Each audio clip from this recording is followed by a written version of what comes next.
Praise Lord. Today's word of God is there is a time for everything. ఈరోజు దేవుని యొక్క వాక్యం ప్రతిదానికి ఒక సమయం కలదు అని దేవుడు మనతో మాట్లాడుతున్నారండి.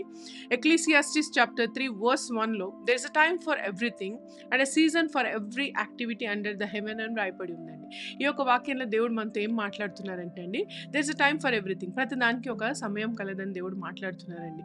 అంటే ఇప్పుడు చూడండి, మన జీవితంలో జరిగే ప్రతి ఒక్క క్రియ అంటే ప్రక్రియకి ఏదైతే ఉందో మన జీవితంలో ప్రతి ఒక్క యాక్టివిటీకి దెర్ ఇస్ అ టైం. అంటే ఇప్పుడు ఒక సీడ్ని మనము సో చేయగానే వెంటనే అది చెట్టు అయి ఫలాలు నివ్వదండి.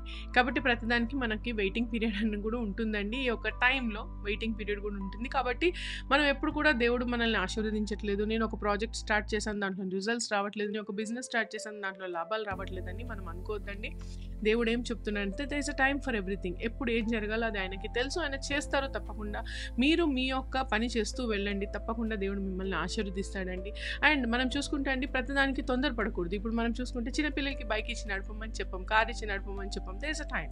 అండ్ బేబీ కన్సీవ్ అవ్వగానే there is a time for 9 months. అంటే ప్రతిదానికి ఒక సమయం కలదు. 18 years దాటిన తర్వాతనే వాళ్ళని మేజర్ అని పిలుస్తారు.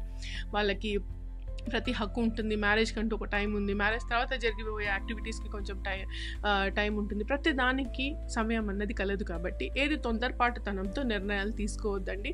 దయచేసి మీరు అర్థం చేసుకోవాల్సింది ఏంటంటే ప్రతి దానికి ఒక సమయం కలదు. సమయానికి ముందుగా ఏదైనా చేస్తే, బేబీ సమయానికి ముందుగా పుడితే ఏమవుతుందండి, ప్రీమెచ్యూరిటీ బేబీ అంటారు, అంటే సరిగా ఎదగదు బేబీ. కాబట్టి ఏది ముందుగా మనము టచ్ చేయకూడదండి. దేవుడు యొక్క సమయం మీద మన యొక్క హోప్ని, ఫెయిత్ని పెట్టి మనం వెయిట్ చేయాలండి. తద్వారా మంచి రిజల్ట్స్ని దేవుడు మనకి ఇస్తారండి. మంచి ఫ్రూట్స్ గల, ఫలాలు గల చెట్టులుగా మనల్ని పెడతారండి ఈ లోకంలో. కాబట్టి మనం అర్థం చేసుకోవాలి. దేవుడు మనల్ని ఈ యొక్క వాక్యం ద్వారా ఎంకరేజ్ చేస్తున్నారు. ఎప్పుడైతే మీకు ఏదైనా డిలే అవుతుంది అంటే డినైల్ అనుకోకండి. దేవుడు ఈ యొక్క వాక్యం ద్వారా మిమ్మల్ని ఎంకరేజ్ చేస్తున్నారు. There is a time for everything. ప్రతి దానికి ఒక సమయం కలదండి. ఆయన టైం కోసం వెయిట్ చేద్దాం మనందరం కూడా. ఈ యొక్క చిన్న వాక్యం మిమ్మల్ని ఆశీర్వదించింది నమ్ముతూ షాలోమ్. God bless you.